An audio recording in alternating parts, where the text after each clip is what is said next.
저희가 지난 시간부터는 이제 성막 안에, 성소 안에 있는 기물들에 대한 공부를 하기 시작했습니다. 제가 지난주에 드렸던 그 노트에 있는 그림 좀 보셨나요? 여러분들이 이렇게 혼자 한번 그려보시면 아주 쉽게 잘 알 수가 있습니다. 여기 울타리가 있고, 요 안에 성소가 있고, 정확하게 오늘은 이 공부를 해야 되니까 이렇게 삐딱하게 여기 그리면 안 되겠네요. 정확하게 대한 이유가 있습니다. 이 지성소가 정사각형이어야 되죠. 여기가 지성소가 있고, 이 안에가 성소가 있고, 그죠? 지난 시간에 우리 어디까지 배웠냐면 이 성소 안에 있는, 성소 안에 있는 기물과 지성소 안에 있는 기물에 대해 배웠습니다. 지성소 안에 뭐가 있다고 그랬죠? 법궤. 그래서 이 성막을 다 짓는데 뭐부터 짓기를 시작했죠? 법궤부터 짓기를 시작하죠. 이게 굉장히 중요한 의미가 있다고 그랬습니다. 법궤로부터 지어 나와서 나중에는 모든 사람들이 대제사장이 법궤로 들어가는, 그러니까 법궤가 시작과 나중이고 처음과 끝이고 알파와 오메가라고 이런 말씀 드린 거 기억나시죠? 또 이 성소 안에 기물이 몇 개가 있었습니까? 3개가 있었는데 이 앞에는 떡상에는 떡이 몇 개? 12개. 맞은편에는 금초대, 이렇게 생긴 금초대. 여기 또 뭐 하나 있었죠? 분향단이 있는데 이 분향단은 아직 안 나오죠. 근데 30장에 가면 나온다는 말입니다. 자, 지난 시간에 우리가 여기까지 공부를 했는데 잠깐 그 의미를 복습하고 가볼까요? 법궤가 상징하는 건 뭐였습니까? 법궤는 예수 그리스도의 모형이죠.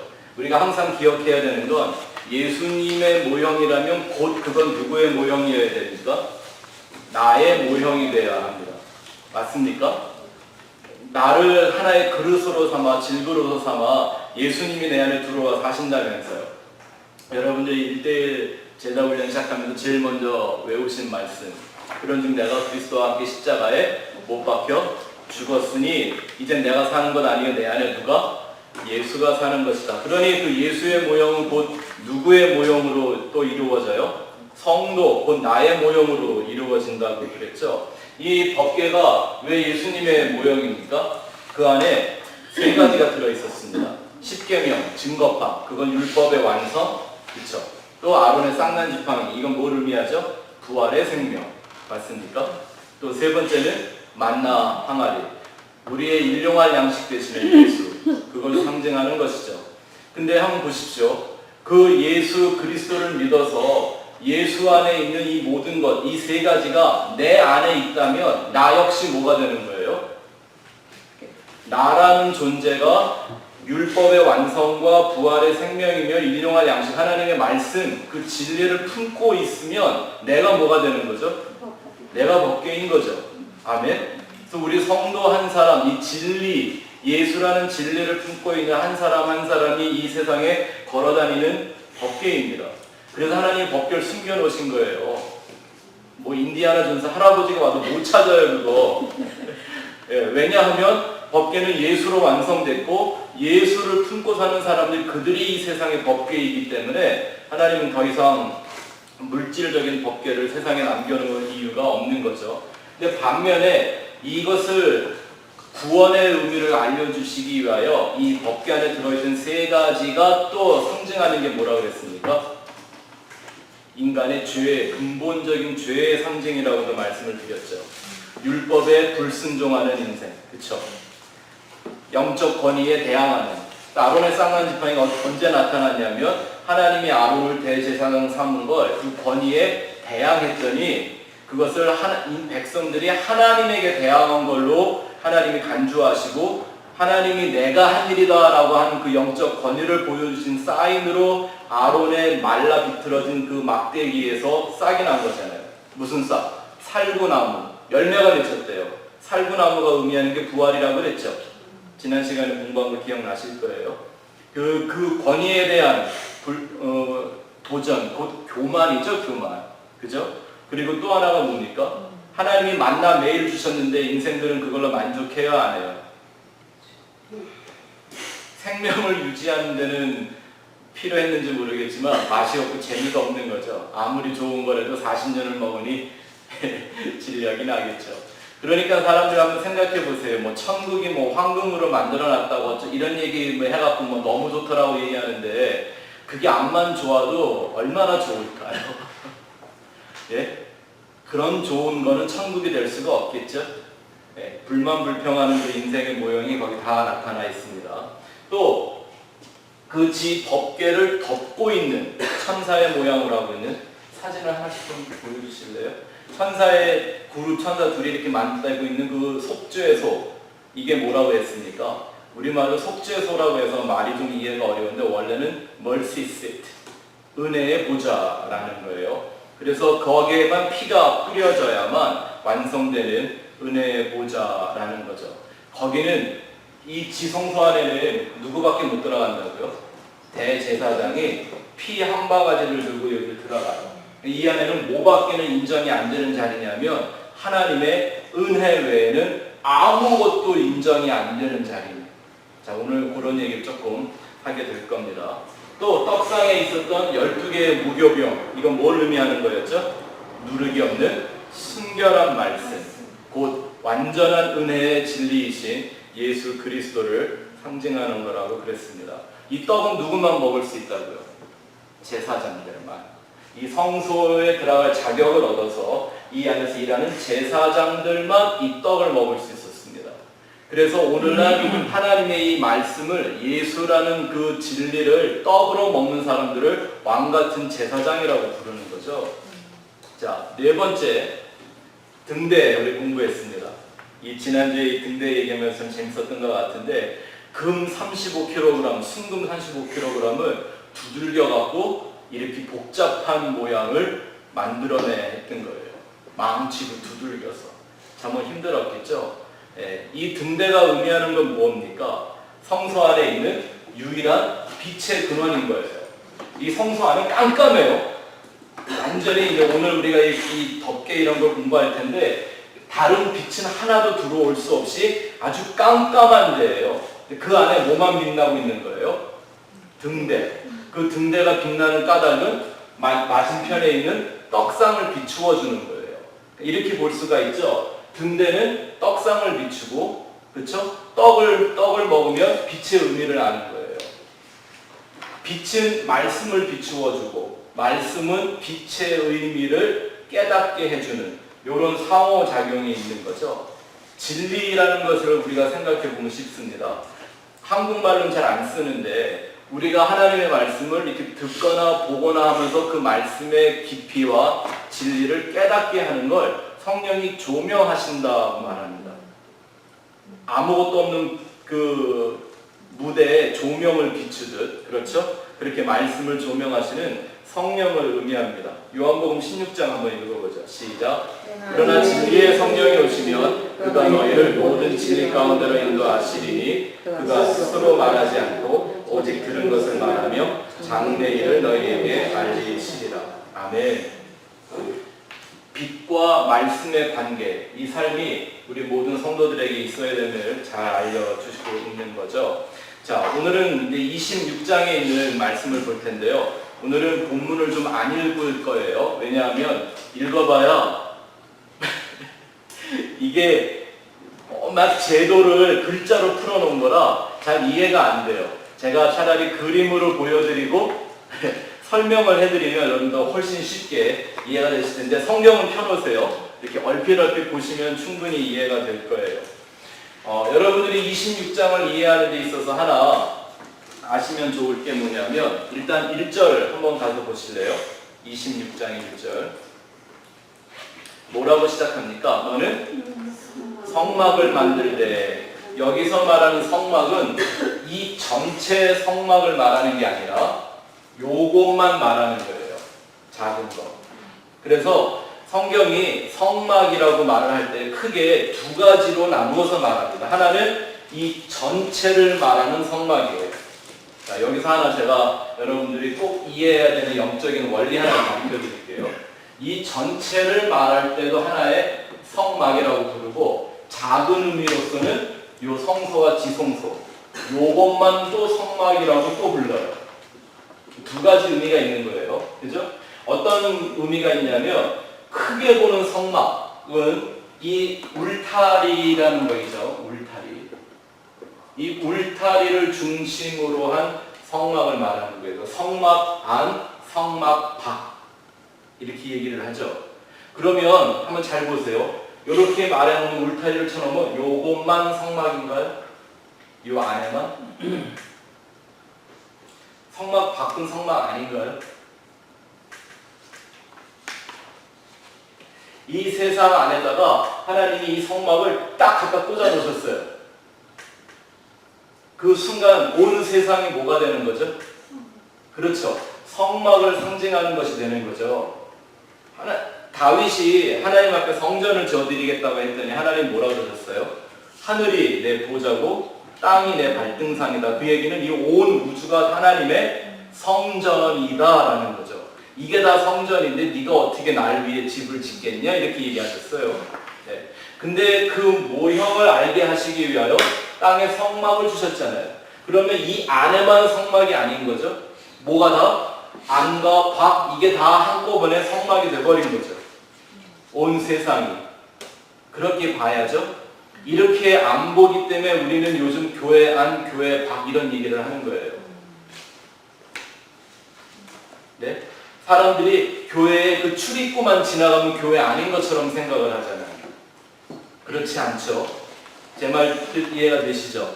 자, 그렇게 큰 의미로서의 성막을 볼 수도 있지만 오늘 26장에 나오는 이 성막이라고 부르는 건 바로 요 지성소와 성소를 포함한 걸 말하는 거예요. 여기도 하나 중요한 의미가 있는 게, 자 보세요. 여기가 100규빗, 여기가 50규빗 이렇게 된다고 그랬죠. 근데 울타리부터 짓지 않고 어디서부터? 안에서부터 지어나와요. 법궤를 만들고 떡상과 등대를 만든 다음에 그 다음에 성소를, 담을, 이제 오늘 이 담과 법궤를 씌우는 걸 배우시는 거예요. 안에서부터 점점점 밖으로 지어나와요. 네? 그러니까 이거를 이렇게 한번 볼 수가 있겠죠. 성막 안과 이 밖은 또 우리가 어떻게 표현할 수 있냐면, 이 밖의 이것을 우리가 보통 세상 이렇게 말할 수 있죠. 네? 하나님이 이 성전을 짓는데, 성막을 짓는 데 있어서 세상에서 안으로 끌어들이지 않고 어떻게 해요? 안에서 세상으로 끌고 나가는 거예요. 이게 복음의 방향이란 말입니다. 아멘. 그래서 예수님이 끊임없이 오셔갖고 인생들을 자기에게로 부르셨지만 또 부르신 그들을 어떻게 하셨어요? 계속 세상으로 내보내셨어요. 뭐 하라고? 온 천하에 다니며 이 복음을 증거하라고. 그게 이제 성전된 성도들의 삶의 모형을 이렇게 다 보여주시는 겁니다. 자, 먼저 성경 한 구절을 좀 읽어보고 가죠. 히브리서 8장 한번 펴보세요. 한번 큰 소리로 함께 읽어봅시다. 8장 1절부터 5절 시작. 지금 우리가 하는 말의 요점은 이러한 대제사장이 우리에게 있다는 것이라. 누구 얘기죠? 이 대제사장? 예수 그리스도. 그는 하늘에서 지극히 크신 이의 보좌 우편에 앉으셨으니 성소와 참 장막에서 섬기는 이시라. 이 장막은 주께서 세우신 것이요 사람이 세운 것이 아니라 대제사장마다 예물과 제사드림을 위하여 세운 자니 그러므로 그도 무엇인가 드리는 것이 있어야 할지니라. 예수께서 만일 땅에 계셨더라면 제사장이 되지 아니하셨을 것이니 이는 율법을 따라 율법을 드리는 제사장이 있습니다. 그들이 섬기는 것은 하늘에 있는 것의 모형과 그림자라. 모세가 장막을 지으려 할 때에 지시하심을 얻은 것 같으니 이르시되 산과 모든 것을 산에서 내게 보이던 본을 따라 지으라 하셨느니라. 아멘. 이 성막이 뭘 의미한다고 지금 얘기하죠? 대제사장 예수 그리스도를 의미하는 것이요 하늘에 있는 것의 모형이라고 합니다.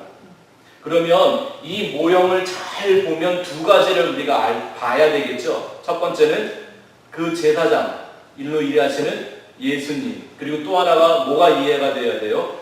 하늘이라는 게 이해가 되어야 돼요. 아멘. 우리 산상순에도 배웠죠? 하늘은 지금 우리가 보는 이 스카이를 말하는 게 아니라고요. 네. 하나님의 진리의 그 세계 그 모든 걸 성경은 하늘이라고 말하는 거죠. 네. 자, 그런 의미를 이 오늘 말씀을 통해서 우리가 좀 배워낼 수 있으면 참 좋겠습니다. 자, 첫 번째 이제 출애굽기 26장 1절부터 6절까지 나와 있는 게요. 오늘 말씀에서 그냥 성막이라고 부르고 있는 이 성소의 제1덮개입니다. 자, 여기 한번 앞에 그림 한번 보시죠. 이렇게 성소가 있죠. 여기 옆에 짓는 건 이제 나중에 나오는데 먼저 하나님이 덮개를 준비해 주세요. 덮개를 어떻게 짓는가? 다음 거 한번 보여주실래요? 이 성소를 덮고 있는 저 막이 전체가 몇 개죠? 들어본 적 있으세요? 4개. 4개의 막으로 덮여 있습니다. 첫 번째부터 세 번째까지 원래 성경이 옛날 개역 한글은요, 요 위에 거를 성막이라고 부르고 그 다음에 세 것을 앙장이라고 부릅니다. 앙장. 앙장이라는 게 한자죠. 이렇게 바라보는 천막이라는 뜻이 되는 거예요.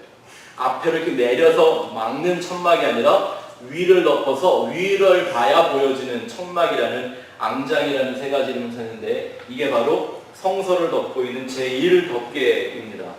자, 근데 이것이 의미하는 바가 아주 중요하죠. 여러분 노트에 보면 이걸 짓는데 우선 하나 재밌는 게 뭐냐 하면요, 이거를 한 피스로 만드는 게 아니라 10규빗, 5규빗, 10규빗, 5규빗 해서 이거를 2개로 붙이라고 말씀을 하세요. 5폭짜리를 2개 만들어서 딱 만들어갖고 10폭을 만들어내는 거예요. 여기 아주 굉장히 중요한 의미가 있습니다. 오늘 말씀을 여러분들이 읽어보시면 나중에 보시면 계속 반복되는 숫자들이 나오거든요. 저는 이 숫자들의 이런 의미나 거기에 무슨 의미를 붙여서 막 얘기하는 이런 건 별로 안 좋아하는 사람인데 이런 데 나오는 숫자는 되게 중요해요. 왜냐하면 이게 뭐의 모형이라고요? 예수와 하늘의 모형이라면서요.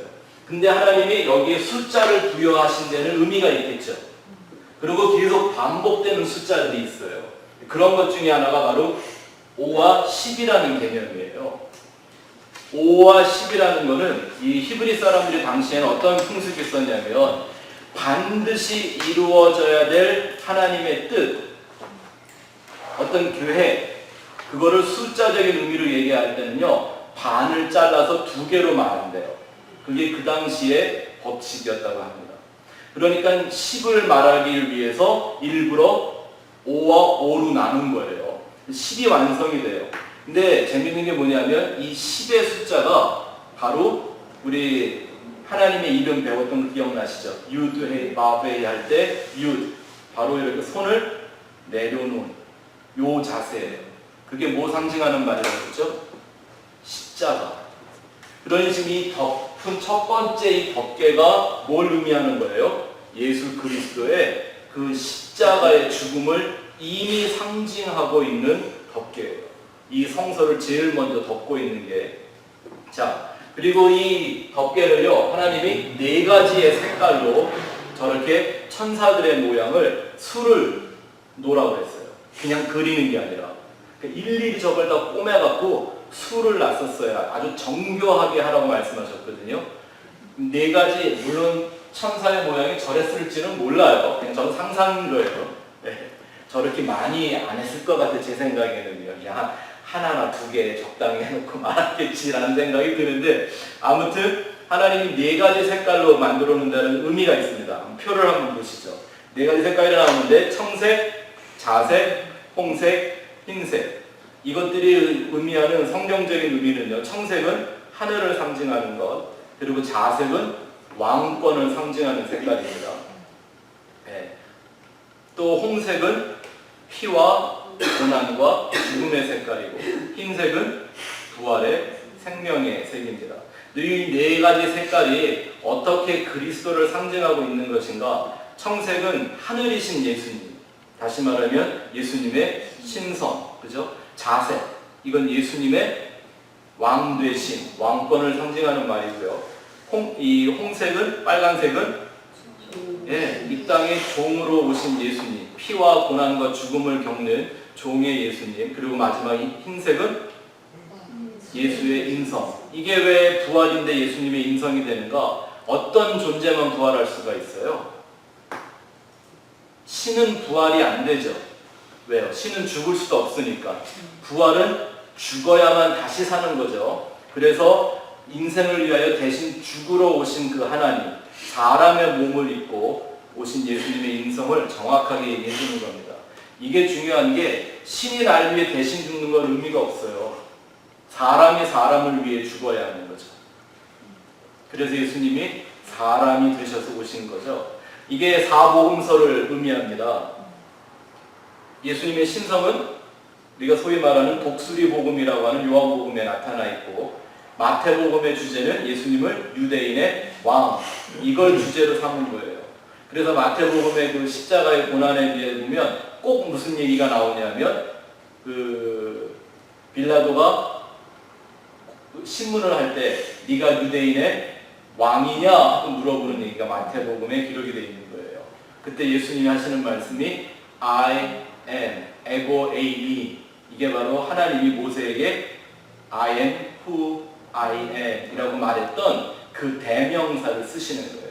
내가 바로 그다라고 얘기하시는 내용이 나오고요. 또 마가복음은 예수님을 종으로 설명하고 있죠. 사복음서 중에 제일 짧은 성경이 뭐예요? 마가복음 몇 장밖에 없어요. 16장밖에 없는데 마가복음에 보면 예수님의 화려한 얘기가 하나도 없어요. 그냥 일하고 고난받고 쫓겨나고 이런 얘기만 쭉 나와요. 왜? 마가의 초점은 예수님을 완전한 하나님의 종으로 오심을 기록하기 때문에 그 예수님에게 어떤 특정한 타이틀도 주질 않아요. 누가복음은 예수님의 인성. 그래서 누가복음에 제일 많이 나오는 건 예수님이 당신을 말할 때 뭐라고 계속 불러요? 인자, 사람의 아들이라고 자꾸 얘기를 하시죠. 이 네 가지 복음이 바로 또 성경 에스겔서나 다니엘서나 계시록에 나와 있는 하나님을 그 특성을 표현하는 네 가지 얼굴로 나타나죠. 계시록 4장 7절 한번 읽어보죠. 시작. 그 첫째 생물은 사자 같고, 둘째 생물은 송아지 같고, 셋째 생물은 얼굴이 사람 같고, 그 넷째 생물은 날아가는 독수리 같은데, 이 네 생물이 예수님이 앉아 계신 그 보좌의 네 편에서 그 예수를 그 영광을 드러내는 거거든요. 그 네 가지 모습이 첫째가 뭐 같다고요? 사자. 사자는 무슨 의미가 있죠? 왕이죠, 왕. 그래서 유다의 사자라고 말하잖아요. 거기서 말하는 사자는 메신저가 아니라 진짜 사자예요. Lion of Judah. 왕으로 표현하는 거예요. 그 다음 송아지가 나오죠. 소는 소의 상징이 뭐예요? 죽도록 일하다가 죽으면서도 자기를 다 주고 죽는 생물이잖아요. 그래서 소라고 하는 거고요. 셋째 생물은 얼굴이 딱 사람 같대요. 네. 누가복음의 표현을 갖고 있는 거죠.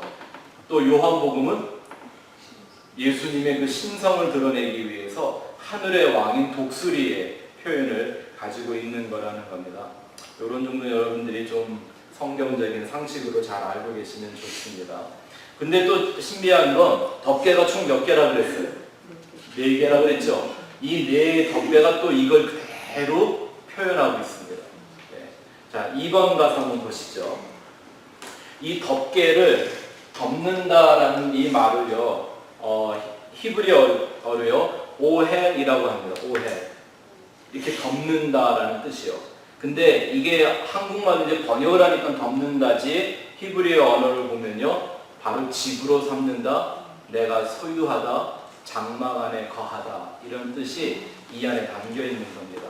이걸 하나님이 말씀하셨을 때는 어떤 의미가 있을까요? 이렇게 덮어주는 걸 바로 하나님의 성전 삼으시는 거예요. 우리 산상순 공부할 때 기억나실까 모르겠어요. 속옷 달라고 고소를 하면 겉옷도 주라고 하는 이 말씀. 그때 성경이 옷 입히는 것으로부터 시작해서 옷 입히는 것으로 끝난다는 말씀 드린 적 기억나시죠? 아담과 하와가 무화과 나무 잎새기로 자기를 가렸을 때 하나님 그거 벗겨버리고 뭐 하셨어요? 짐승의 가죽으로 옷을 해 입혀서 내보내시죠. 그리고 성경의 끝에 뭐로 끝나요? 성도들에게 하얀 세마포를 입혀주시는 걸로 성경이 끝나는데 그게 바로 덮는다라는 의미를 가르쳐주시는 연속적인 계시이죠. 또 그 얘기가 갈라디아서 3장에 잘 나와 있습니다. 같이 읽어봅시다. 시작.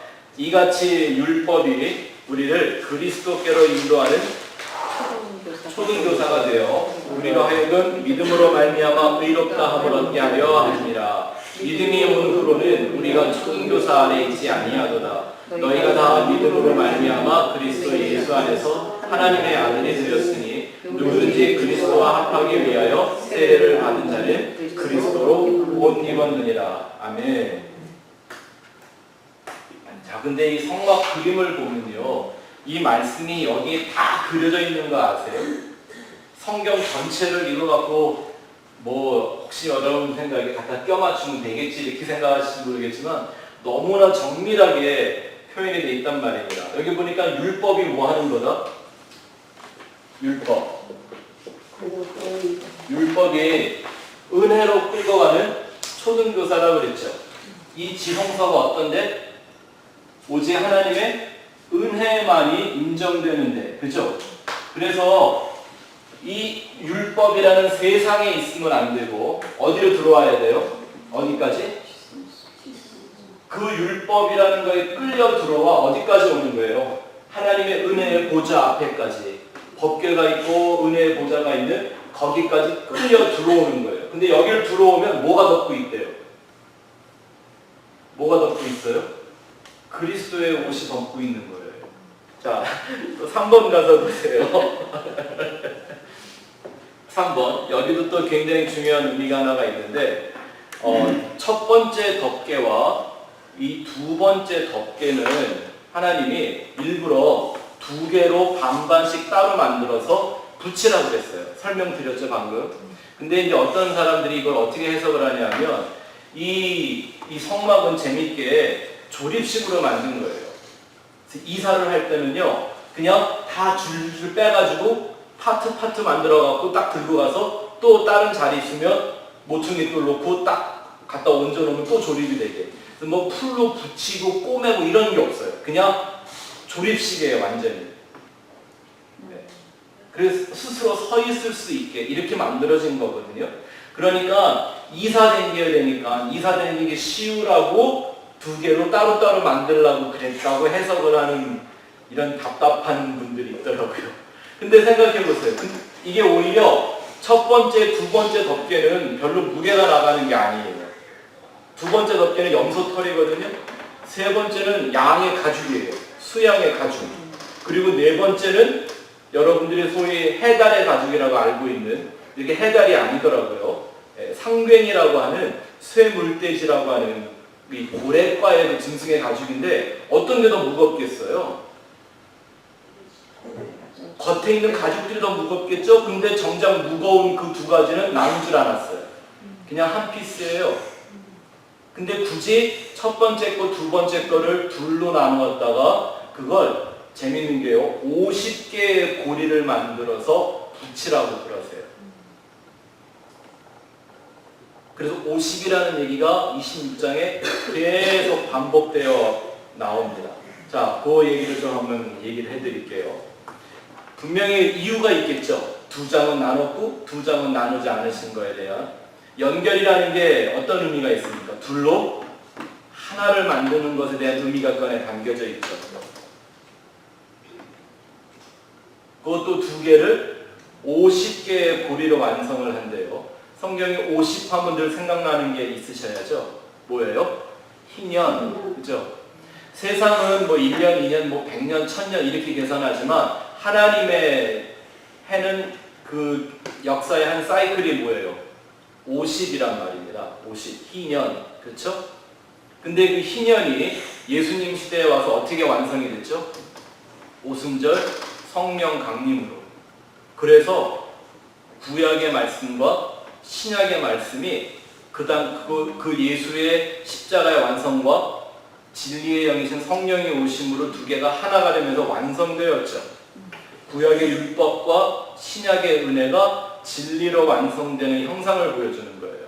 그럼 그 본체는 또 뭘까요? 예수님이죠. 예수 그리스도의 본체를 보여주고 있는 겁니다. 또 재미있는 건 이 첫 번째 덮개는요 50개의 고리를 금으로 만들려고 그랬어요. 금으로. 금은 뭘 상징해요? 믿음, 말씀. 순전한 믿음, 순전한 말씀. 요걸 상징하는 거잖아요. 그 50개로 2개를 묶었는데 이제 두 번째에 나오는 이 염소의 털로 만든 덮개는요 노 50개로 만들려고 그랬어요. 노. 왜 하나는 금이고 또 하나는 노실까요? 혹시 노시 심판하는 것이 뭔지 배운 적이 있으세요? 성경에 나오는 노, 주석, 뭐 브론즈나 혹은 칼본이라고 나오는 이것은요 심판과 고난을 상징하는 거예요. 그게 이유가 있습니다. 자, 다음으로 넘어가 보죠. 또 26장 7절부터 14절에 보면 이제 이 위에 덮이는 3개의 장막이 이제 나와요. 3개의 막이 나오는데 첫 번째가 뭐예요? 염소 털로 짠 덮개예요. 이 염소 털로 짠 덮개는 뭘 의미하냐면 인생의 죄를 대신 지고 버림받는 예수 그리스도를 상징하고 있습니다. 우리의 모든 죄를 예수님이 대신 짊어지고 하나님에게 버림을 받는 상징이에요. 역시 구약시대에 제물을 드리는 짐승을 보면 소도 있고 양도 있고 비둘기도 있고 뭐가 있었어요? 염소가 있는데 이런 거 궁금하지 않았어요? 구약시대에 염소도 제물을 드렸는데도 불구하고 예수님이 양과 염소를 설명할 때는 두 극단적인 그룹으로 설명을 해주시죠. 양은 구원받는 그룹, 염소는 구원받지 못하는 그룹으로 설명을 해주시죠. 그러니까 염소의 제사를 드리게 했던 까닭이 뭘까요? 그 제사는 그렇죠. 구원을 받는다는 것도 어떤 의미에서 보면 심판을 받는 거예요. 맞습니까? 우리가 심판 그러면 나쁘게 벌 받는 거라는 이미지를 자꾸 갖고 있어서 그렇지만 심판을 받아야 유죄인지 무죄인지가 결정이 나잖아요. 그래서 이 염소의 털로 짠 덮개를 이건 다시 노 50개로 만들어 놓은 건 뭐냐면 죄인은 반드시 심판을 받아야만 된다라는 걸 성경이 가르쳐주고 있는 모양입니다. 여기서 또 여러분이 하나 좀 정말 좀 주의 깊게 우리가 신중하게 생각해 봐야 될 이슈가 하나가 있는데 뭐냐면요. 하나님의 이 세상 안에는 이 세상 모든 사람들 가운데는 특별히 오늘날 예수 믿는다고 하는 사람들 가운데는 분명히 양의 역할을 하는 존재가 있고 염소의 역할을 하는 존재들이 있다라는 겁니다. 성경이 있다고 그랬으니까 있겠죠. 알곡이 있으면 가라지가 있겠죠. 맞습니까? 교회 안에. 그래서 양이라는 존재를 드러나게 하기 위한 염소라는 존재들이 반드시 필요하다라는 겁니다. 근데 그 염소라는 존재들이 어떤 사람들? 자기가 구원받은 줄 알았는데 결국 예수님의 앞에 가서는 예수님이 나는 너희를 도무지 알지 못한다라고 하는 그룹이라는 거예요. 알곡과 가라지도 마찬가지죠. 같이 자라난 것 같았는데 추수하고 나면 가라지는 버림을 받아요. 그래서 알곡, 양과 같은 성도들을 위해서 쓰이고 버림받는 존재들이 교회 안에 반드시 있다라는 겁니다. 중요한 건 내가 거기에 빠지면 안 되는 거죠. 그래서 교회를 안전하게 생각하면 안 된다는 겁니다. 네, 교회를 정말 조심해야 되는 메시지가 이 안에 담겨 있는 거죠. 자, 이제 세 번째 가죽을 볼까요? 이건 붉은 수양의 가죽입니다. 이 붉은 수양이 상징하는 건 피와 고난과 죽음이라고 했죠. 우리의 모든 죄를 씻으시는 예수, 또 예수의 피로만 용서되는 구속을 잘 상징하고 있는데 요한계시록 7장 14절을 읽어봅시다. 시작. 내가 말하기를 내 주여 당신이 아시나이다 하니 그가 나에게 이르되 이는 큰 환난에서 나오는 자들인데 어린 양이 피게 그 옷을 씻어 피게 하려느니라. 아멘. 그래서 이 세 번째 가죽은 완전한 한 피스로 만들어서 덮개끔 만들어져 있었던 겁니다. 자, 마지막 네 번째 덮개가 있습니다. 여러분 성경에는 해달이라고 써 있죠. 네, 어떤 사람들은 뭐 오솔이라고도 하고 막 그래갖고 제가 막 그 생물 사전까지 다 찾아봤거든요. 히브리어도 그죠? 막 그랬더니만 여기 다음 넘겨보세요. 이런 거 본 적 있으세요? 돌고래 아니에요. 그냥 고래과인데 한국에서는 상괭이라고 그런데요. 근데 이제 이 생물학적 용어는 쇠물돼지라고 부른대요. 이거의 확률이 제일 많다고 이제 그래서 여러분들 한번 보여드리는 거예요.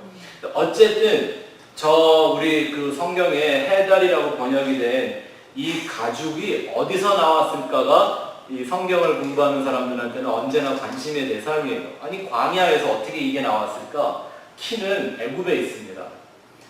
애굽의 역사를 보면 이 당시 애굽 사람들이 저 상괭이 가죽으로 해달의 가죽으로 신발을 신었대요.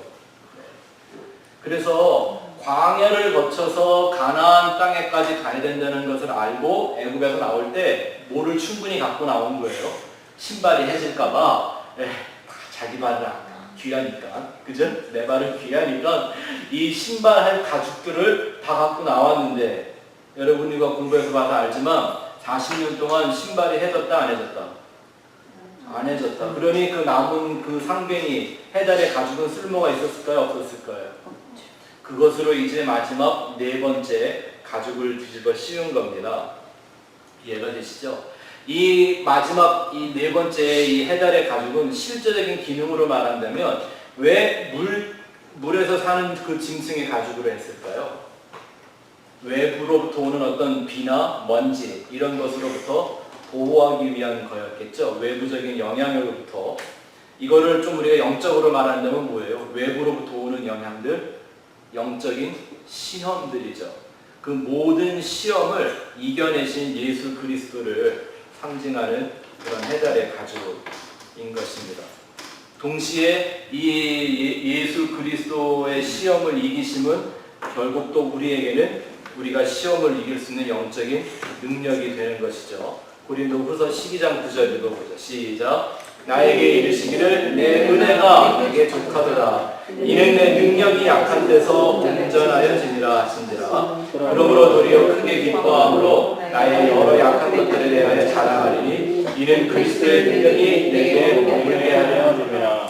거기다 밑줄을 걸으실래요? 머물게 하려 합니다. 이 머물게 하려 함이라는 말도요 역시 에피스케누 장막으로 덮다, 장막을 삼고 그 안에 거하다 이런 뜻이 담겨 있는 거예요. 그러니까 그리스도의 능력이 내게 머물게 한다라는 게 뭐 우리 소위 하는 말로 내게 능력 주시는 자에서 내가 모든 걸 다 할 수 있어. 무슨 뭐 이 영화에 나온 슈퍼 히로들이 무슨 에너지 딱 파워 딱 갖고 내공 딱 받으면 그걸로 무슨 모든 걸 마음대로 한다 이런 뜻이 아니라는 말이에요. 이 말씀이 예수 그리스도의 그 능력이 나를 덮어주시고 나를 성전으로 삼으셨다라는 얘기가 이 뜻 안에 담겨 있다는 것이죠. 자, 그 다음에 이제 덮개를 공부했으니까 덮개 밑에 세워지는 성소의 벽을 보죠. 15절부터 29절에 가는데 여러분들이 보시는 이 벽들은요 이제 그 재료들이 하나, 둘, 세 개, 그렇죠. 세 개, 네 개의 재료들로 만들어지는데요. 첫 번째 여기 보시면 이렇게 하나씩 세워놓은 게 있죠. 기둥처럼. 그거를 벽을 만들었죠. 그걸 우리 성경에서는 널판이라고 번역을 했어요. 좀 어렵죠? 그냥 이렇게 담벼락 이렇게 정도 없이 심었을 텐데 널판 그러니까 이게 마치 깔아놓는 것처럼 느껴지잖아요. 그게 아니라 이렇게 세우는 프레임이에요. 네. 근데 저것도 안에는 그 조각목, 지난주에 말씀드렸죠. 조각목 잘못된 번역이라고요. 시띠나무예요. 시띠나무. 그 시띠나무를 다시 금으로 싼 거예요. 이것도 역시 인성과 신성을 다 갖고 있는 예수를 의미하는 거라고 말씀드렸죠. 그 널판과 또 그 밑에는 그 은으로 만든 베이스를 만들어줬어요. 그리고 옆에 고리를 만들어서 또 조각목, 금으로 만든 조각목을 다 끼워가지고 저렇게 고정을 시킵니다. 지금 건축 기술에 보면 아무것도 아닌데, 그죠? 근데 저게 저렇게 만들어진 것보다 그 안에 담겨 있는 하늘의 모형과 예수의 그림자라고 보여진 의미들이 기가 막히다는 거죠. 자, 한번 가서 봅시다. 널판이 뭘 의미하는가? 널판은 예수님의 완전한 신성과 인성으로 만들어진 성소를 말합니다. 그 조각목, 십팀나무는 썩지 않는 예수 그리스도의 인성을 말하는 거고, 그걸 덮는 금은 예수의 신성을 표현하는 거라고 얘기합니다. 역시 이게 얼마나 무거웠을 거냐 하면요, 이 십팀나무 하나를 금 한 달란트를 씌우라고 했어요. 이게 10규빗이니까 5m 정도가 될 거거든요. 만약에 한 규빗을 50cm로 본다면, 그죠? 그거를 금으로 덮으니, 나무에다 금을 덮으니 이게 얼마나 어렵겠어요. 나중에 이런 걸 공부할 때 민수기나 이런 데 나올 때 볼 때요, 모세가 저 쓰러진 널판을 혼자 세우려고 하는데 무거워서 못 세워요. 그리고 나중에 하나님이 내가 세워줄게 그리고 쫙 세워주시는 장면도 나오고 그래요. 그렇게 무거운 거죠. 네. 그것이 바로 예수 그리스도를 상징하는 겁니다. 총 몇 개가 있었냐 하면요, 여기서부터 여기까지가 20개.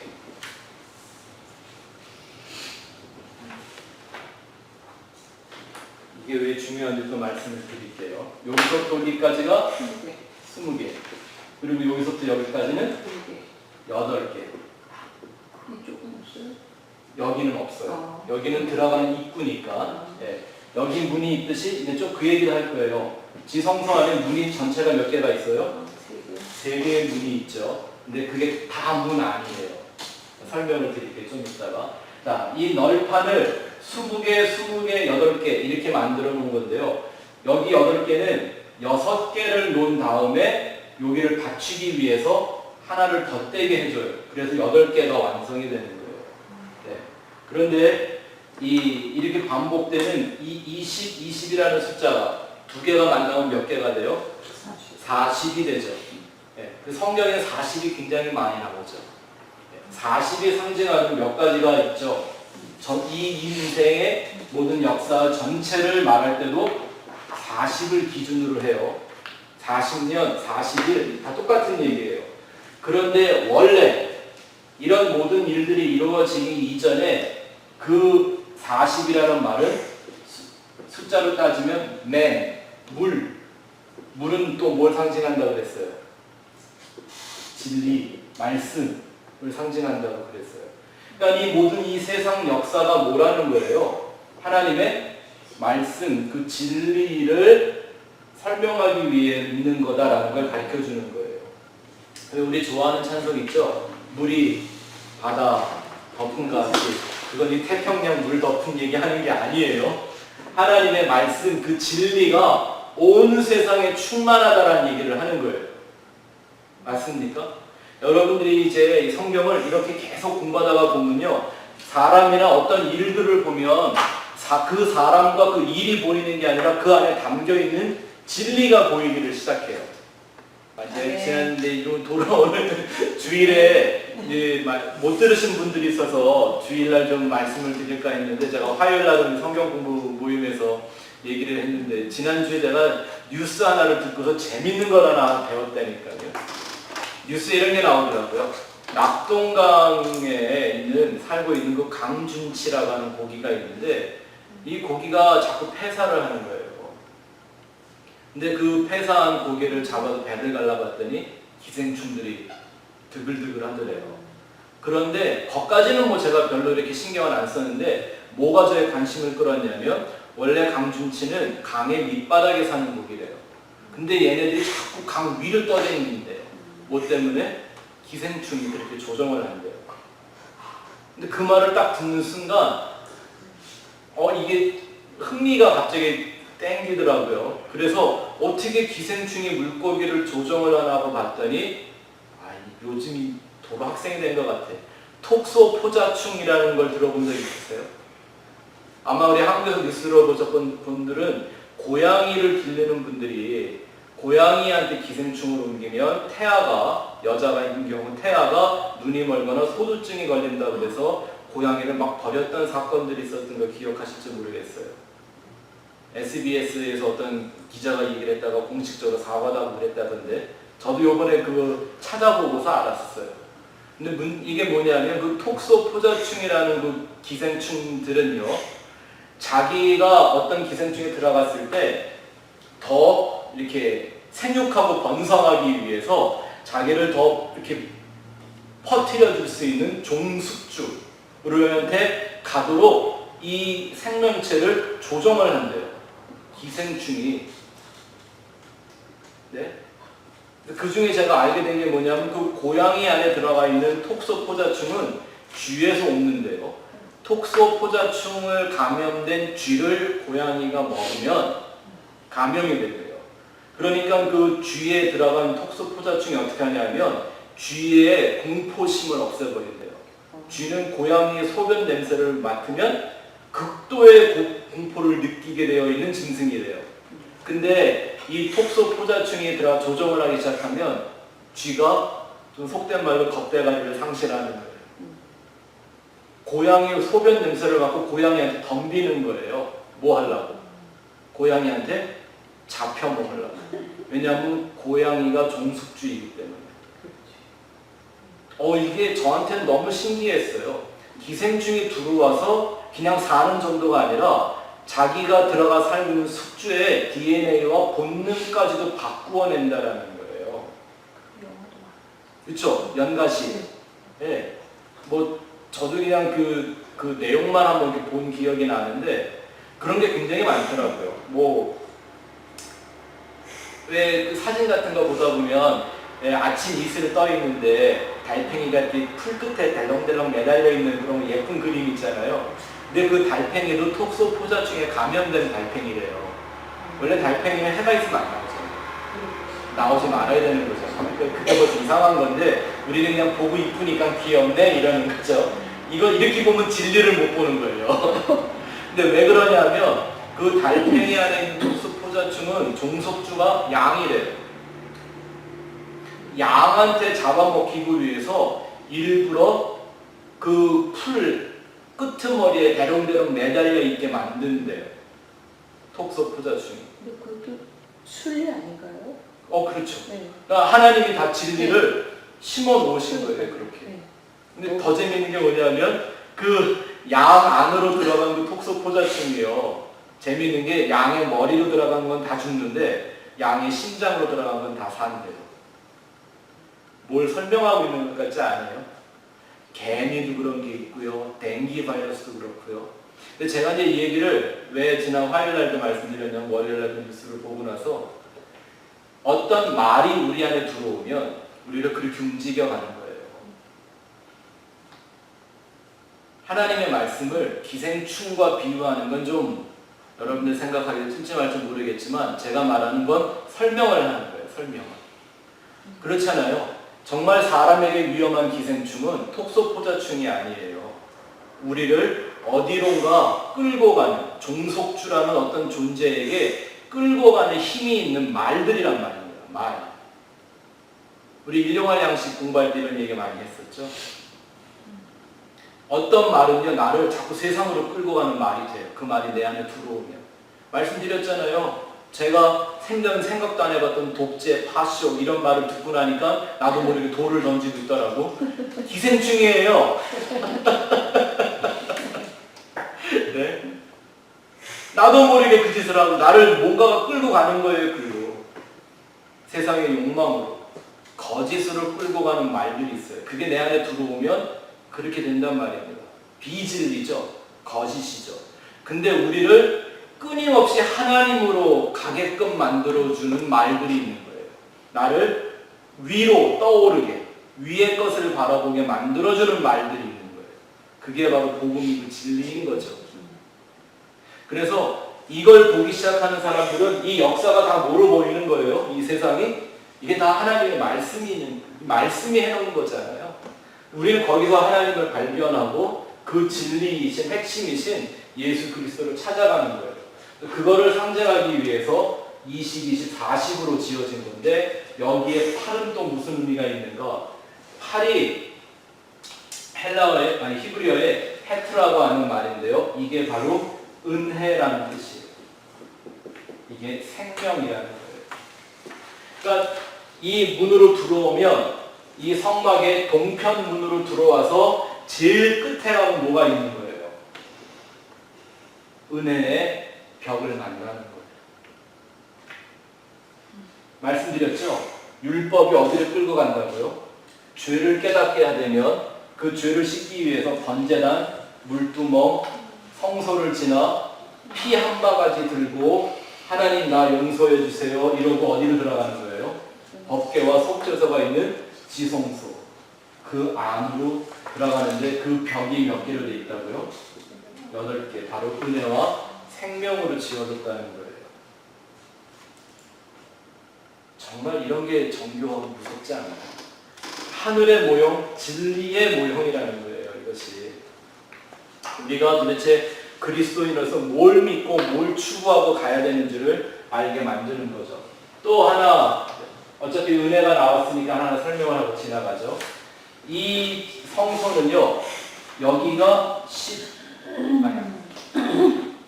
이 길이가 전체가 30규빗, 여기가 10규빗이에요. 그리고 여기가 10규빗이에요. 그러면 지성소는 정육면체가 되죠. 10 높이도 10 정육면체가 돼요. 근데 이게 뭐가 모형인가요? 요한계시록에 보면 새 예루살렘 성이 내려오는데 장과 보가 똑같은 정육면체예요. 어디에서 재도 10규빗이 나오는 거예요. 10은 뭘 의미한다고요?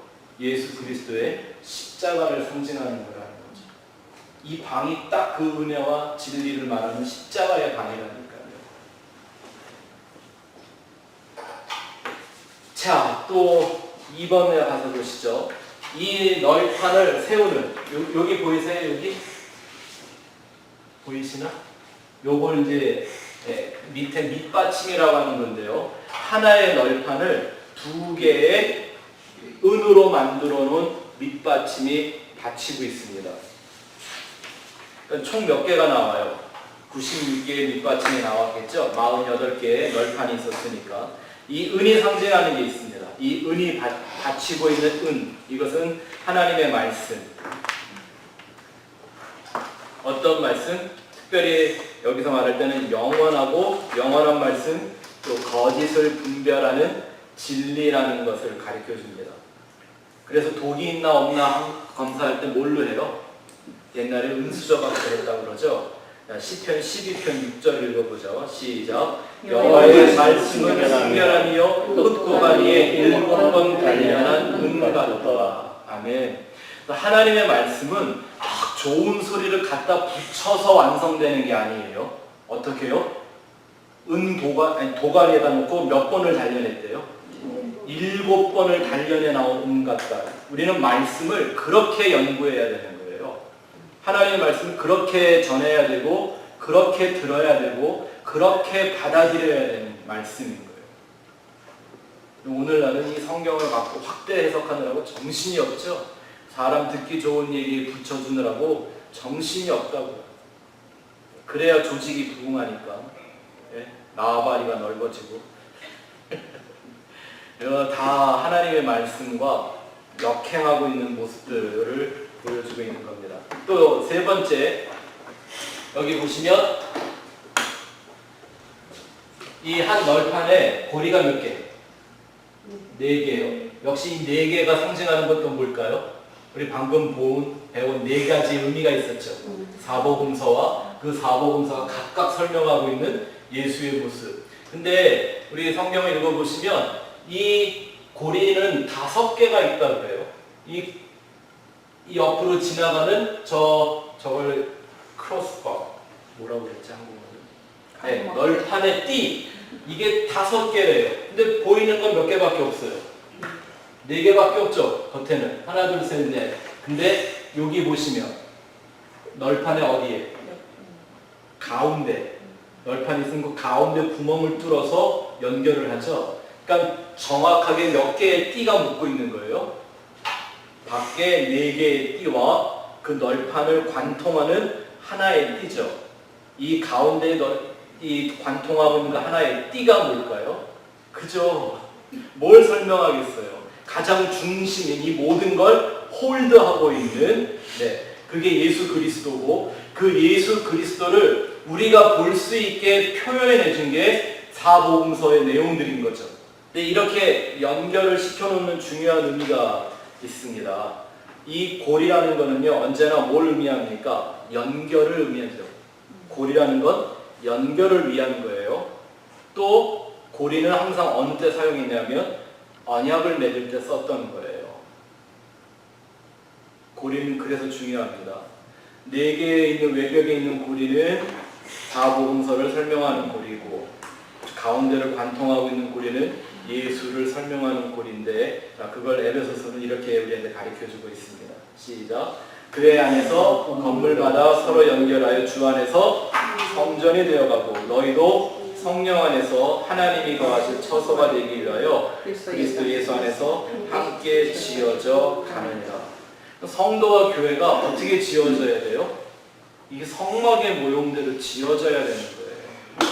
이렇게 지어지지 않으면 그건 더 이상 하나님이 보시기에 성막, 성전 아니란 말입니다. 그 안에서 행하는 모든 제사나 어떤 행위들이 하나님에게 가치가 있을까요? 없을까요?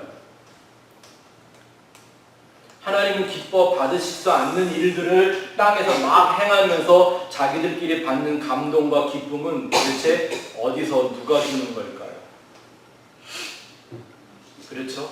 성막을 보면서 우리는 그 십자가의 복음과 예수 그리스도만 따라가는 성도의 삶이 어찌해야 되는지를 볼 수 있는 것입니다. 또 뒤에 가서 보시죠. 마지막 뒤에 이제 30절부터 마지막 33절까지 가서 보면 이 성소와 지성소를 나누는 이 휘장에 대한 것이 나옵니다. 예수님이 십자가 못 박혀 돌아가실 때 찢어지기 위해서 만들어진 그 휘장 얘기가 나와요. 이 지성소의 휘장은 이게 그림 이것 때문에 잘 안 보이시겠다. 자, 여기 보시면 이 휘장을 닫기 위해서 기둥을 세워요. 몇 개를? 4개의 기둥을 세워요. 근데 성소로 들어가는 기둥은 몇 개예요? 5개예요. 또 여기 동문으로 들어오는 기둥도 몇 개였을까요? 5개예요. 왜 그럴까요? 왜 지성소만 4개죠? 기왕 맞추려면 우리 느낌에 그냥 5 이러면 딱 좋잖아요. 왜 거기만 하필이면 딱 4개를 해놨을까요? 여기가 이 안에도 이 히브리어의 숫자의 개념을 모르면 해석이 안 되는 거예요. 여기가 5개, 여기가 5개, 여기가 4개라 그랬죠. 히브리어의 이 숫자적인 의미가 보면 5라는 개념은요, 창문이라는 의미가 있어요. 창문, 윈도우. 그 또 윈도우는 뭐 하는 거죠? 들여다볼 수 있게 만드는 거죠. 그래서 리뷰어, 계시라는 뜻이 담겨 있어요. 그게 막 히브리어의 숫자 5가 상징하는 말이고요. 여러분 노트에 없나? 예, 죄송합니다. 네 기둥과 은받침이라고 되어 있죠. 자, 4개. 근데 여기 나와 있는 이 4개는요, 또 어떤 의미가 있냐면 달레트라고 하는 4자인데 이게 문이라는 뜻, 숫자의 의미를 갖고 있어요. 문. pathway. 어딘가로 향하는 문, 이렇게 되어 있습니다. 그러니까 요 개념대로 한번 생각해 보시면 여기에도 복음의 진수가 있어요. 한번 잘 보세요. 5 이거니까 이걸 그냥 히브리어의 숫자적인 개념으로 말하면 어떻게 말할 수 있냐면요. 이게 문이기보다는 그냥 하나의 이 안으로 들여다볼 수 있는, 그쵸, 윈도우라고 하는 거잖아요. 그죠?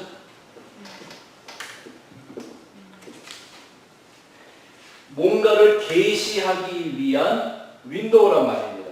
그래서 이 동문은 뭘 계시해요? 이걸 이 안뜰을 계시하겠죠? 맞습니까? 그러면 이 성소에 들어가는 이 윈도우는 또 뭘 계시하겠어요? 이 성소 안에 있는 이 내용을 계시하겠죠. 이 안에 들어온 사람이라야 어디로 들어가요? 지성소로 들어가기 위해서 진짜 문을 통과하는 거예요. 예수님이 그러셨죠? 내가 양의 문이다. 맞습니까? 그 문으로 들어가야만 영생을 얻는다 그러셨어요. 기억나시죠? 다 아는 말씀인데 이렇게 적용을 하려면 적용이 잘 안 돼요. 네. 그럼 보세요. 이 윈도우로 들어가기 위한 것은 여기 뭐 번제단도 있고 물두멍도 있고 그래요. 네? 제사를 드리고 나면 여기서 막 고기 먹고 그러는 좁은 데예요. 근데 여기 머물라고 들어오는 건가요? 아니죠. 그렇죠? 그래서 이 안에 들어와 번제단과 물두멍을 경험한 사람들은 또 어디로 들어가야만 돼요? 그렇죠. 간단한 자기 옛사람의 죄의 어떤 회개, 깨끗하게 씻는 거, 이거는 종교와 율법을 상징하는 거란 말입니다. 이 정도를 경험하면 안 되는 거예요. 어디로 들어와야 돼? 성소를 들어가서 말씀과 성령, 빛, 그 안의 것을 먹어야 돼요. 그들이 어디로 들어가게 돼요? 이제 진짜 문이신 예수 그리스도라는 걸 상징하는 이 문을 통과해 지성소에 들어가 안에서 은혜로 하나가 되는 거예요. 그러니까 어디서 예수님과 연합이 되는 거죠? 뜰도 아니고 성소도 아니고 어디서? 지성소에서 완성되는 거란 말입니다. 거기가 구원의 완성입니다. 우리 성도는 그 자리를 향해 가는 거예요. 이 지성소로 들어갈 때 여러분 이런 생각 한번 안 해보셨어요? 제가 어렸을 때 한참 막 기독교에 대해서 막 신랄하게 비판하고 막 그랬을 때 제가 이런 생각을 해본 적이 나요. 어쩌면 똑같은 얘기를 갖고 이렇게 복음에 반대로 생각을 했나 모르겠어요. 제가 이렇게 막 설교를 들으면 이런 거잖아요. 1년에 한 번씩 대제사장이 이렇게 바가지로 해갖고 들어간대요. 이제 꼭 1년 내내 딴 설교하다가 이제 고난주간 되면 구석에 한 번 하잖아요. 그때는 안 할 수 없으니까, 그죠? 네. 그것도 뭐 이렇게 설명도 안 해줘, 그냥.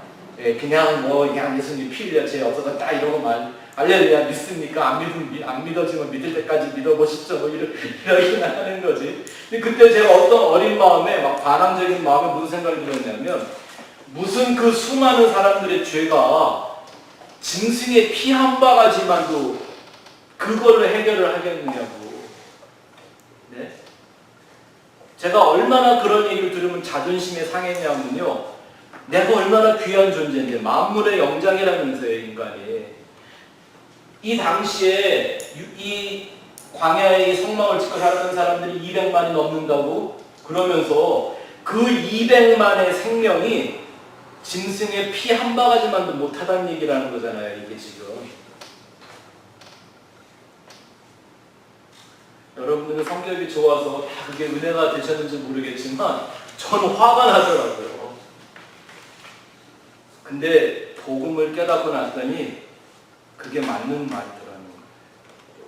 내가 하나님과 하나가 아니면 나는 이 짐승의 피 한 바가지만도 못한 존재이구나라는 걸 철저하게 깨닫는 사람들만이 어디로 들어갈 수 있어요? 지성소에 들어갈 수 있는 거예요. 그러니 예수님이 하신 말씀이 너 여기 들어오려면 너 자신을 부인하고 네 십자가 이 언약을 지고 들어와 이렇게 말씀하시는 거죠. 이해가 되세요? 그래서 대제사장이 1년에 한 번씩 그 피 한 바가지를 들고 정말 내가 이 피 한 바가지 때문에 목숨을 걸어야 되나 이러고 여기로 들어가는 거예요. 근데 그 안에 들어가면 뭘 만나는 거죠? 나도 사라지고 내 의도 사라지고 나의 선함도 사라지고 뭐만 남아요? 하나님의 은혜만 있는 그곳, 거기서 만나는 거란 말입니다. 그래서 십자가의 복음은 은혜의 복음인 것이죠. 자, 두 번째 성소의 휘장을 또 한번 가서 보죠. 이 휘장은 몇 개로 만들었다고요? 5개. 이 안의 것을 보여주고 있는데 재미있는 게요. 이 지성소로 들어가는 기둥에는 은으로 받침을 했어요. 말씀과 진리라는 은으로. 그런데 이 성소로 들어가는 기둥 5개는 뭘로요? 노수로 받침을 했대요. 5은 윈도우라는 걸 상징하는 말이라고 그랬고요. 노수는 뭐라고? 심판이라고 말씀을 드렸죠. 그러면 이 문이 상징하는 게 뭘까요? 이 문으로 들어오는 게 이미 뭐 했다? 심판을 받았다라는 거죠. 아까 말씀드렸잖아요. 심판은 꼭 나쁜 벌을 받아야만 심판이 아니에요. 너는 이제 무죄야 라고 한 것도 심판이죠. 맞습니까? 아멘. 그러니 이 번제단을 지나 물두멍에서 자기의 죄를 씻고 말씀과 성령의 빛이 비추는 이 안으로 들어온 게 뭐 한 거예요? 심판을 받은 거예요. 뭐라고요? 너는 예수 안에서 무죄 심판을 받은 거예요. 그래서 놋기둥으로 놋으로 받침을 만들어놓은 뜻이 그 안에 담겨 있습니다. 왜 놋이 심판을 상징하는가? 성경을 보죠. 에스겔서 40장 3절 말씀. 시작. 나를 데리시고 거기에 이르시니 모양이 놋같이 빛난 사람 하나가 손에 상줄과 측량하는 장대를 가지고 문에 섰더니 어떤 사람이? 놋과 같이 빛나는 사람이 뭘 갖고 섰대요? 측량하는 장대를 갖고 섰대요. 이게 뭐의 상징입니까? 심판이죠. 그래서 그 장대 청량에 통과를 해야만 들어가게 되는 문인 거예요. 놋은 항상 심판을 상징하는 것입니다. 또 그 말씀이 요한계시록 2장에도 나오는데 18절 읽어보자. 시작. 두아디라 교회의 사자에게 편지하라. 그 눈이 불꽃 같고 그 발이 빛난 주석과 같은 하나님의 아들이 있으시되 그 발이 뭐와 같다? 빛난 주석과 같다. 그래서 그 발이 이사야서 60장 이후에 보면 마지막 날 예수께서 이 죄악된 인생들을 짓밟고 오시는 장면이 나타나거든요. 근데 그 발이 심판의 발인 거예요. 그것을 바로 놋으로 표현하고 있는 말씀입니다. 그래서 이 안에 들어와 내가 죄인인 걸 깨닫고 나는 하나님이 주시는 말씀으로만 그 생명의 빛으로만 살 수 있습니다라고 고백하는 게 심판을 넘어가는 거예요. 아멘. 이 복음이 다 들어있죠. 하나하나 뭐 하나 빠지는 게 없습니다. 이렇게 여러분들이 예수의 모형이고 하늘의 모형이라고 하는 이 성막을 보면서 복음의 그 중대성, 신중성 그걸 좀 더 우리가 계속 배워가는 필요가 있는 거죠. 그런데 문제가 뭐냐면 이런 하나님이 주신 이 모든 것을 성막, 오늘날로 말하면 성전, 교회 이런 개념이 되어야 되고 성도의 개념이 되어야 되는데 이런 거 상관없이 그냥 자기 멋대로 해버리는 이런 것들이요. 25장 40절에도 하나님이 말씀하시기를 모세에게 너는 내가 산에서 보여준 대로만 해라. 하나님이 이 뜻을 다 보여주셨다는 거예요. 그건 제도를 보여주신 게 아니에요. 그죠? 숫자 이런 거 보여주려면 한 30분이면 다 설명해 주잖아요. 모세가 지치는 거 도사였는데. 근데 40일을 하나님이 밥도 굶겨가면서 보여준 게 있다면 이런 뜻을 다 보여주셨을 거라는 거죠. 아마 더 깊은 걸 보았을 거예요. 어떻게 예수로 완성이 되고 예수로 완성되어 나타나는 새 예루살렘, 새 하늘과 새 땅이 어쨌는지까지 하나님이 다 보여주셨을 거예요. 근데 내려와서는 말로는 할 수가 없는 거예요. 뭐밖에는 모형으로 지어낼 수밖에 없는 거죠. 이걸 자꾸 보면서 우리가 깨달아야 되는 게 예수와 하늘이라는 진리가 이런 거구나 라고 보면서 우리는 그 지성소를 사모해야 되는 거예요. 내가 그 법궤가 되기를 사모해야 된다는 겁니다. 문제는 이게 그냥 종교로 바뀌어버리는 거예요. 또다시 이 모든 내용들이 하나의 종교적인 율법으로 바뀌어버리는 거예요. 그것에 대해서 하나님이 뭐라고 말씀하셨는가 읽고 맞춰보죠. 에스겔서 16장 8절부터 16절의 말씀 보면요, 오늘 여기 공부한 내용들이 다 나옵니다.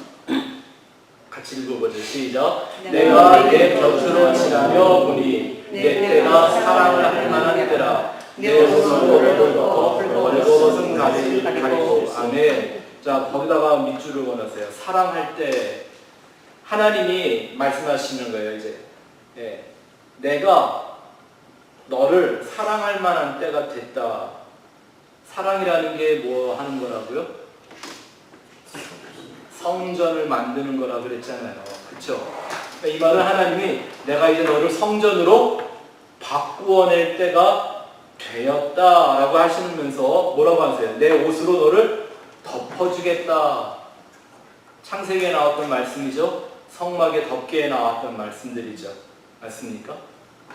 자, 그 다음 계속 읽어보죠. 시작. 내게 맹세하고 언약하여 너를 내게 속하게 하였느니라. 나 주 여호와의 말이니라. 내가 물로 내 피를 씻어 없애고 내게 기름을 바르고. 자, 보세요. 우리 아직 공부는 안 했지만 물두멍이 여기 있었단 말입니다. 물로 씻는 거예요. 이 등대에는 뭐가 끊어지면 안 돼요? 기름.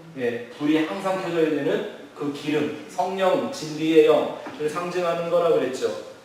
그 얘기가 계속 나오죠. 또 10절 시작. 수놓은 옷을 입히고 물돼지 가죽신을 신기고. 물돼지가 뭐예요? 쇠물돼지. 그게 해달의 가죽이란 말입니다. 그게 신발 만드는 재료였다니까요. 계속 보죠. 가는 대로 두르고 옷으로 덧입히고 폐물을 채우고 팔고리를 손목에 끼우고 목걸이를 목에 걸고 코고리를 코에 달고 귀고리를 귀에 달고 화려한 왕관을 머리에 씌웠느니. 여기 보니까요, 피어싱의 선구자는 예수 하나님이십니다. 이거 한번 상상해 보세요. 이거 얼마나 흉악할까. 사람이 얼마나 흉악해 보이겠어요. 지금 이게 문자 그대로 보면 안 되죠. 고리는 뭘 의미하는 거라고요? 하나님과의 연합과 그 연합을 이루어내는 언약들, 널판에 걸려 그걸 걸어가는 그 고리들, 덮개를 연결하는 고리들, 이거 다 의미하는 거잖아요. 다 나오잖아요, 여기. 그렇죠? 11절 시작. 이와 같이 내가 금, 은으로 장식하고. 보니까 이게 전부 다 금과 은으로만 돼 있네요. 그렇죠? 널판은 금이고 베이스는 은이고 다 그런 거죠. 또 그 다음 가는 배와 모시와 수놓은 것을 입으며 또 고운 밀가루와 꿀과 기름을 먹음으로 극히 곱고 형통하여 왕후의 주위에 올랐느니라. 왕후가 누구예요? 퀸. 왕의 부인이잖아요. 왕은 누구? 예수님. 성도는 예수의 신부. 그러니까 왕후가 되는 거죠. 이게 하나님의 계획을 설명하고 있는 말씀이란 말입니다. 14절 내 화려함으로 말미암아 내 명성이 이방인 중에 퍼졌음은 내가 내게 입힌 영화로 내 화려함이 온전함이라. 나 주 여호와의 말이니라. 뭐가 온전한 거라고요? 하나님이 입히신 영광, 그게 온전하다고요. 네. 자, 근데 문제가 나옵니다. 15절 시작. 그러나 내가 내 화려함을 믿고 내 명성을 가지고 행음하되 지나가는 모든 자와 더불어 음란을 많이 행함으로 내 몸이 그들의 것이 되도다. 내가 의복을 가지고 너를 위하여 각색으로 산당을 꾸미고 거기에서 행음하였나니 이런 일은 전무후무하니라. 이게 그저 성전에서 사람들이 성적으로 타락했다만 그런 말만은 아니겠죠. 네? 여기 보니까 여기는 상징한 표현하고 있는 모든 내용이 딱 어디에 나와요? 다 성막에 나오는 얘기들이잖아요. 하나님의 구속에 대한 계획이지 않습니까? 근데 이 안에서 뭘 했다? 가늠하고 행음했다. 이 안에서 이 사람들이 행하고 있는 이 모든 일들을 뭐라고 보셨다는 거예요? 가늠과 행음으로 보셨다는 거예요. 하나님 보시기에는. 오늘날 교회는 다를까요? 이래서 딴소리 하지 못하고 졸려도 예수의 십자가의 복음만 말하는 거예요. 내가 그거에 완전하게 하나 된 사람들. 50개의 금고리, 50개의 놋고리로 우리를 예수 그리스도와 하나 되게 만드는 것처럼. 내 안에서 이 성막이라는 복음의 진리가 완성되어서 이 지성소 안에서, 은혜의 보좌 안에서 예수와 하나 되어져 가는 그 삶을 이루어내는 거죠. 그래서 이 세상에 있는 사람들은 빨리 여기로 들어와야 돼요. 성막 안으로 들어와야, 뜰로 들어와야죠. 이제 뜰에 몰고 있으면 안 돼요. 빨리 회개하고 예, 이 떡상과 이 생명의 빛이 증거되는 이 안으로 들어와야죠. 네. 지성소. 보세요. 지성소에는 빛이 있어요, 없어요? 빛이죠. 근데 안 보였을까요, 아무것도? 이 안에 뭐가 빛이었을까요? 그 빛의 본질이었던 그분이 이 안에 그 빛이 있었겠죠. 안 그러면 아무것도 안 보이는 거예요. 깜깜하게. 거기까지 들어가는 거예요. 그걸 구원이라고 합니다. 구원을 이루 완성해야 합니다. 완전한 구원을 우리에게 모형으로 주셨는데 우리가 아직 보면 여기 있는 사람, 여기 있는 사람, 조금 한다는 사람들이 여기 있는 사람들이잖아요. 근데 성경이 원하는 건 우리를 그 은혜의 생명 안으로 완전히 하나님이 끌어와서 내가 내게 베풀어진 영광으로 너를 온전케 한다. 그 온전한 가운데로 우리를 부르시는 게 바로 생명의 길이란 말입니다. 그 휘장이 그러면 십자가네요, 그죠? 휘장이? 다 십자가예요, 다. 네. 물론 하나씩 또 따져보면 그래요. 그러니까 그 십자가의 도가 이 안에 다 들어있는 거예요. 사도 바울이 십자가의 도가 멸망하는 자들에게는 미련한 것이요 구원을 얻는 우리에게는 하나님의 능력이 된다고 얘기를 하는 게 성경을 보면 그 모든 게 다 십자가의 도로 범벅이 되어 있는 거예요. 빠져 있는 게 하나도 없어요.